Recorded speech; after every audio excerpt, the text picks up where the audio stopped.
Hi friends, welcome to amla group.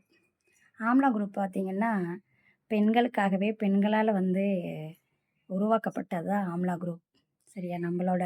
எங்களோட தேவைகளுக்காக, எங்கள் காலனியில் இருக்கிற பெண்களோட தேவைகளுக்காக நாங்கள் இந்த குரூப் ஆரம்பித்தோம். ஆரம்பித்து இப்போ நல்லா போயிட்டுருக்கு. பல பேர் பல பிஸ்னஸ் பண்ணிகிட்ருக்காங்க எங்கள் காலனிக்குள்ளாரியே. அதில் நானும் ஒருத்தி.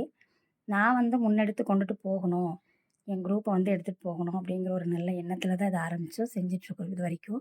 பொது சேவைகளையும் செஞ்சிட்ருக்குறோம். அதே நேரத்தில் எங்களுக்கு உண்டான பிஸ்னஸ்ஸு, எங்களுக்கு என்ன பண்ண முடியும், எங்களோட பொழுதுபோக்கு, எங்களோட ஆரோக்கியம் சம்மந்தமானது என்ன நாங்கள் பண்ணலாம் அப்படிங்கிறத பற்றி எல்லாமே நாங்கள் இந்த ஆம்லா குரூப்பில் டிஸ்கஸ் பண்ணி ஷேர் பண்ணிக்குவோம் ஒருத்தருக்கு ஒருத்தர். இப்போ பார்த்திங்கன்னா, ஒரு 10 நாளாகவே ஒரு பொண்ணு ஆடியோ, அவங்க அப்பாவுக்கு ஆடியோ அனுப்பிச்சிட்டு, வாய்ஸ் மெசேஜ் அனுப்பிச்சிட்டு இறந்தாங்க இல்லைங்களா, சூசைட் பண்ணிட்டாங்க இல்லைங்களா. அதை பார்த்ததுலேருந்தே நான் உங்ககிட்டலாம் பேசணும் அப்படிங்கிற ஒரு இது இருந்துச்சு. ஏன்னா யாரோட ஆதரவும் இல்லை, நம்ம போய் யார்கிட்டயும் நிற்க முடியாது, அசிங்கமாக இருக்கும், அவமானமாக இருக்கும் அப்படிங்கிற ஒரு சூழ்நிலைக்கு போகும்போது தான் பெண்கள் அந்த மாதிரி ஒரு முடிவை எடுக்கிறாங்க.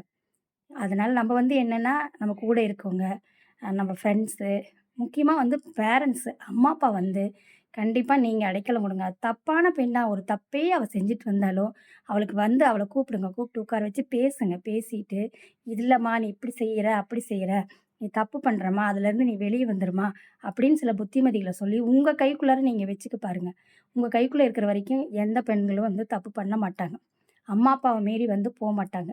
ஒரு சில இடத்துல ஒரு சிலது வேணால் போகலாம் வரலாம், சரிங்களா, போக மாட்டாங்க அப்படி. அதனால் அம்மா அப்பாவும் கூட பிறந்தவங்களும் கண்டிப்பாக தயவு செஞ்சு ஆதரவு கொடுங்க. ஏன் இதை நான் சொல்கிறேன் அப்படின்னு சொன்னீங்கன்னா, நான் அப்படி விடப்பட்டவ தான். நான் குடும்பத்துக்குள்ளாரையே இருக்கேன். ஆனால் எனக்கு எந்த விதமான ஆதரவும் அப்போ இல்லை. அப்போ எனக்கு சூசைட் பண்ணிக்கணும்னு தோணலை. அப்போ தான் ஒரு பிஸ்னஸ் செய்யணும்னு என் மைண்ட் வேறு மாதிரி நான் கொண்டு போயிட்டேன். ஏதாவது ஒன்று பண்ணணும், சம்பாதிக்கணும். நம்ம கையிலன்னு வருமானம் இருந்ததுன்னா நம்ம போய் அம்மா அப்பாவை கேட்க வேண்டியதில்லை, கூட பிறந்த அண்ணன் தம்பி கேட்க வேண்டியதில்லை, கட்டின புருஷனை கேட்க வேண்டியதில்லை. யாரையுமே கேட்காம நம்ம நியாயமாக ஒரு தொழிலை பண்ணி பிஸ்னஸ் பண்ணி நம்ம சம்பாதிக்கணுங்கிற முடிவுக்கு நான் போனதுனால நான் அந்த மாதிரி சூசைடுக்கு நான் போகலை. நானும் யாருமே இல்லாமல் தனித்து விடப்பட்டிருந்தேன். தனியாக தான் இருந்தேன். எந்த ஒரு சூழ்நிலை, அம்மா அப்பாவோட ஆதரவோ எதுவுமே இல்லை. இல்லாத நிறையா பெண்கள் நான் நிறைய வீடியோஸ்லாம் பார்த்துருக்குறேன். பெண்கள் இப்படி வீடியோ போடுறாங்க, அப்படி வீடியோ போடுறாங்க, குடும்பத்துக்கு அடங்கிறதில்ல அப்படி இப்படின்னு. அதெல்லாம் என்னால் ஏற்றுக்கவே முடியாது. ஏன்னா பாசம் வேணும். முதல்ல பிள்ளைகள் மேலே நீங்கள் பாசமாக இருங்க. கட்டி கொடுத்துட்டா போதுமா? உங்கள் கடமையெல்லாம் முடிஞ்சிருச்சா சொல்லுங்கள்? அந்த பொண்ணு எப்படி இருக்கா, என்ன பண்ணுறா, எந்த மாதிரி கஷ்டத்தை அனுபவிக்கிறா என்னங்கிறது முதல்ல உட்காந்து பேசுங்க. அவங்கக்கிட்ட பேசி அவங்கள உங்கள் வழி கொண்டு வாங்க. அவங்களுக்கு ஒரு நல்லது செய்யுங்க. ஒரு உயிர் போனதுக்கப்புறம் ஐயோ ஐயோன்னு கத்தி பிரயோஜனமே கிடையாது. நினச்சி பாருங்கள், ஒரு உயிர் அதை எவ்வளோ கஷ்டப்பட்டு பெற்று வளர்த்தி கல்யாணம் பண்ணி கொடுத்துருப்பீங்க. ஒரு 20 வயசில் கல்யாணம் பண்ணி கொடுத்தா அந்த 20 வருஷம் எவ்வளோ ஆசைப்பாசையாக வளர்த்திருப்பீங்க. எப்படி அதெல்லாம் உங்களால் மாற்றிக்க முடியுது? சில அம்மா அப்பாக்கள் வெறுத்துடுறாங்க குழந்தைகள. ஏன் அப்படி இருக்காங்க? அப்படி இருக்காதீங்க, சரியா?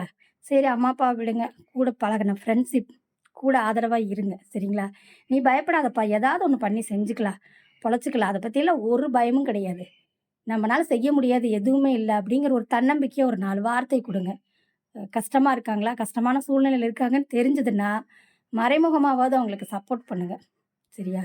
எனக்கு அந்த பிரச்சனை. அதுக்கப்புறம் என்னை பற்றி அப்போவே நான் என்னை பற்றி யோசிக்க ஆரம்பிச்சிட்டேன். அடுத்தது இன்றைக்கி என் ஃப்ரெண்டோட சொந்தக்கார பொண்ணை பற்றி பேசினா, பேச பேச மனசெல்லாம் ஒரு மாதிரி ஆகுது. ஏன் இப்படி இவ்வளோ படித்து இவ்வளோ சம்பாதிக்க ஆரம்பித்து எப்படி எப்படியோ பெண்கள் முன்னேறிட்டாங்க. ஆனாலும் இந்த சூழ்நிலையிலேருந்து ஏன் வெளியே வர முடியல அவங்கனால? சம்பாதிக்க அந்த பொண்ணுமே படிச்சிருக்கிறா, வேலைக்கு போகிறா. ஆனால் அவனை இப்போ ஒன்றும் சூசைட் பண்ணிக்கணும், இல்லைன்னா நான் வெளியே போகணும் அப்படின்னு. வெளியே வா, தப்பு கிடையாது. வா, வெளியே வா, தப்பே இல்லை. 1000 பேர் 1000 பேசிக்கிட்டே தான் இருப்பாங்க. உன்னோட வலியும் உன்னோட வேதனையும் உனக்கு தான் புரியும். அதனால் சாகணுங்கிற முடிவை என்றைக்குமே யாருமே எடுக்காதீங்க. சூசைடுங்கிறது ரொம்ப ரொம்ப தப்பான முடிவு, சரிங்களா?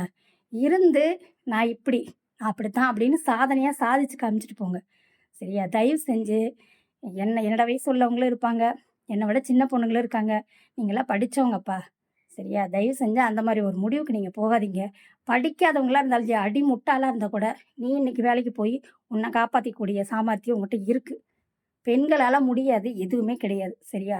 அதனால் தயவு செஞ்சு அந்த மாதிரி கோலத்தனத்தான முடிவுக்கு போகாதீங்க யாரும். இதுதான் என்னோட ஆசை. அப்புறம் இது முடிஞ்ச அளவு இதை எல்லாருக்கும் ஷேர் பண்ணுங்க. எல்லாருமே எல்லாருக்கும் ஆதரவா நில்லுங்க. ஏன்னா ஒரு உயிர் வந்து எனக்கு ரொம்ப கஷ்டமா போச்சு. நான் இனி முடியாது, நான் இருக்க மாட்டேன், இருக்க மாட்டேன்னு அந்த பொண்ணு சொல்ல சொல்ல, எனக்கு இங்க முடியவே மாட்டேங்குது. அப்படி ஒரு வேதனையா இருக்கு. ஏன் முடியாது? முடியும். நம்மனாலயும் முடியும். செய்ய முடியும். அப்படிங்கிறத வந்து பெண்கள் வந்து எடுத்துக்கணும். சரியா? அதுக்கு வந்து நான் எடுத்துக்காட்டா நான் இருக்கேன். நான் வாழ்ந்துட்டு தான் இருக்கேன். இப்ப வரைக்கும் என்னோட சுய சம்பாரிச்சில கஷ்டப்பட்டு சம்பாரிச்சு, எனக்கு தேவையானதையும், என் குடும்பத்துக்கு தேவையானதையும் என்னால செய்ய முடியும் அப்படிங்கிற ஒரு தன்னம்பிக்கை என் மனசுக்குள்ள வந்துருச்சு. நான் அப்படிதான் இருக்கேன் இப்ப வரைக்கும். அதனால தயவு செஞ்சு என்னோட ஃப்ரெண்ட்ஸ் ஆகட்டும், என்னோட தோ இது கூட பிறந்தவங்களாகட்டும், என் வயசு எனக்கு அம்மா, அப்பா ஸ்தானத்தில இருப்பாங்க இல்லையா? தயவு செஞ்சு அவங்களும் கொஞ்சம் யோசிங்க. கூட பிறந்த அண்ணன், தம்பிலாம் இருக்கீங்க பார்த்தீங்களா? தயவு செஞ்சு யோசிங்க. சரியா? உங்களோட ஆதரவுலாம் இருந்ததுன்னா, பெண்கள் வந்து அப்படியெல்லாம் முடிவு எடுக்கவே மாட்டாங்க. தப்பான வழிக்கு போகவும் மாட்டாங்க.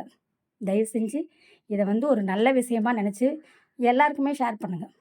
எனக்கு வந்து பேசக்கூடாது, பண்ணக்கூடாது அப்படின்னு தான் நான் நெனச்சேன். ஆனா நான் பேசணும். வேற வழி இல்ல. ஏன்னா நான் அந்த வலிய அனுபவிச்சிருக்கேன். அதுலேருந்து நான் மீண்டு வந்துட்டேன் இப்போ.